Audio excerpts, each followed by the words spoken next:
מה נשמע חברים? כאן בן סולימן, כל התובנות למציאת תאווה. היום אני רוצה לספר לכם על תובנה מאוד מאוד מאוד מעניינת, שלצורך התובנה הזאת ציירתי לכם כאן איזשהו ציור של גבר ואישה, והתובנה הזאת בעצם מדברת על שלושה דברים שאישה צריכה מהגבר שלה כדי באמת לאהוב אותו ולהימשך אליו ולהריץ אותו, ושלושה דברים שהגבר צריך מאישה כדי שהוא יימשך אליה ויאהב אותה וירצה באמת להיות איתה. אז מה שמעניין הוא שאת שלושת הדברים שהאישה זקוקה להם אפשר ממש לצייר במין משולש, אוקיי? כשהנקודה הראשונה היא כתף, נקודה שנייה זה לב, והנקודה השלישית היא אוזן. אוקיי? והנה המשולש שלנו.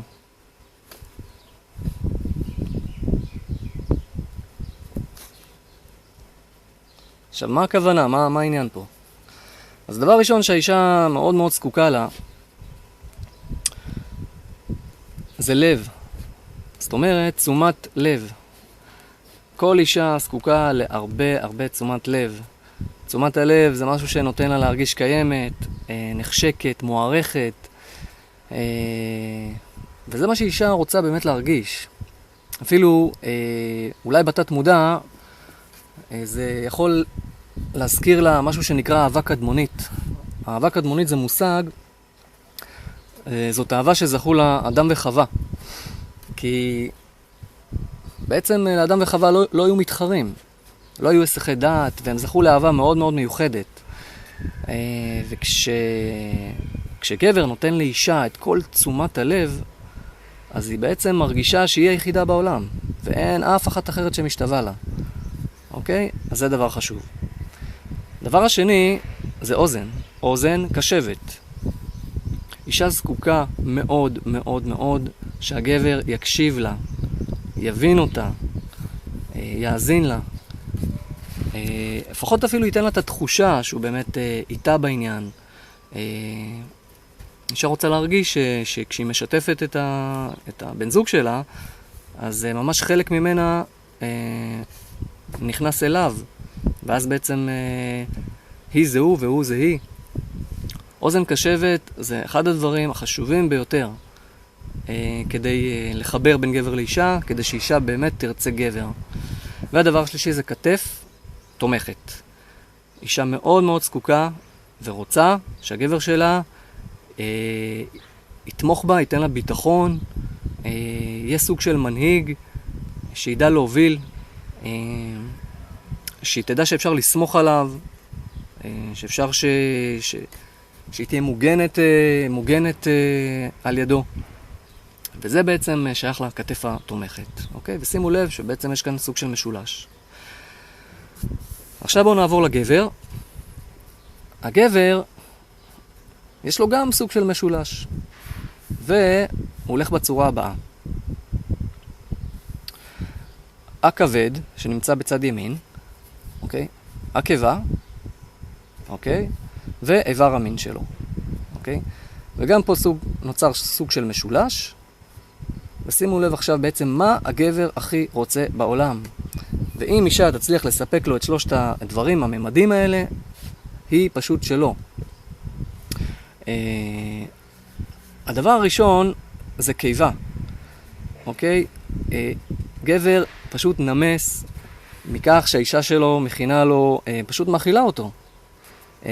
הוא קם בבוקר והיא אומרת לו, הנה יש לך, הכנתי לך סנגוויצ'ים עם פירות, הוא חוזר אחרי העבודה והיא מפנקת אותו בעוגת טעימה. זה משהו שהוא פשוט ממיס כל גבר. על זה נאמר, הדרך לליבו של גבר עוברת דרך קיבתו. משפט מאוד ידוע ומאוד נכון. הדבר השני זה איבר המין. גבר זקוק, חייב, כדי להרגיש שהוא חי, כדי להרגיש תקין, כדי להרגיש עושר, הוא צריך לספק את הצרכים המיניים שלו. וזה בעצם הדבר השני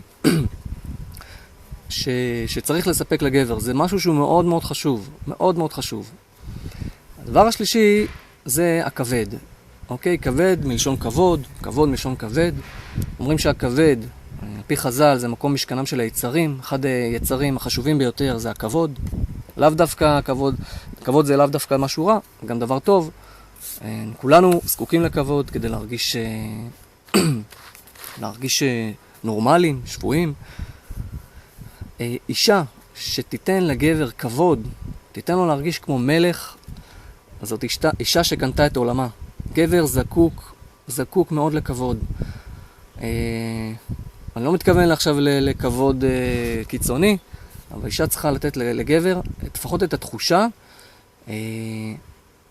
שהוא מישהו, אוקיי? שהיא מעריכה אותו, שהיא מעריצה אותו, שיש לו כבוד על פני האדמה הזאת. אז כבוד, אוקיי? וזה המשולש שנוצר לנו. ועכשיו שימו לב לדבר מאוד מאוד מעניין. יש לנו כאן שני משולשים, אוקיי? שהם הפוכים. ומה שיקרה זה שאם אנחנו נמזג אותם, מה שיצא לנו זה למעשה מגן דוד. אוקיי? סמל היהדות. וכמו שאתם אולי יודעים, אבל מגן דוד מסמל על פי היהדות הרבה דברים, הרבה סודות, וזה אחד הסודות. בעצם מצויים פה הגבר והאישה והצרכים שלהם. הדברים שהם מאוד מאוד חשובים להם. וזה הסוד בעצם. אוקיי? כל אחד והצרכים שלו נמצאים במגן דוד. ואחד הדברים אגב שהיהדות אומרת על המגן דוד, שהגבר, שזה המשולש הזה, זה מין יצור שחושב יותר מדי רחב, והשאיפות שלו מתפזרות למעלה, והוא לא מצליח להתמקד, הוא גם לפעמים אפילו אומר דברים חסרי שחר, או שאולי קשה להשיג אותם. והאישה, כשהמשולש שלה הוא כזה, עם קודקוד בסוף, אז היא יודעת בעצם למקד את הגבר. אוקיי? הוא חושב הרבה ובגדול, והיא יודעת לצמצם את הדברים ולמקד אותם. וכששניהם מתמזגים ביחד, נוצר שילוב מאוד מאוד מוצלח. נוצרת השלמה. ההשלמה זה המגן דוד. שימו לב לעוד דבר מעניין, שיש כאן משושה ושישה משולשים. השישה משולשים, על פי הקבלה, זה מספר שמסמל את החומר. אוקיי? והמשושה הפנימי זה השבע. שהוא בעצם הממד הרוחני. עכשיו שימו לב שלאישה בלבד ולגבר לבד יש רק את החומר, רק את ממד החומר, ורק כשהם מתמזגים מצליחים גם לייצר את הממד הרוחני. אוקיי? נוצרת ביניהם שכינה במיזוג של גבר ואישה, נולד יצור חדש, שאגב חז"ל קוראים לו, מכנים אותו אדם, כן? זה לא אדם וגם זה לא אדם, על פי הזוהר הקדוש. זה חצי גוף, הגבר הוא חצי גוף והאישה היא חצי גוף, קוראים לזה פלגה דגופה, חצי גוף, ורק שבעצם הם מתמזגים, נוצרת הדמות שקוראים לה אדם. אז זהו חברים, למדנו מהם הצרכים העיקריים של אישה ושל גבר. אז בואו ננסה להפנים אותם ולספק אותם גם.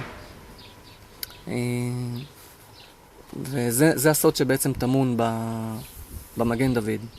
אז להתראות לכולם ונתראה בסרטון הבא. להתראות.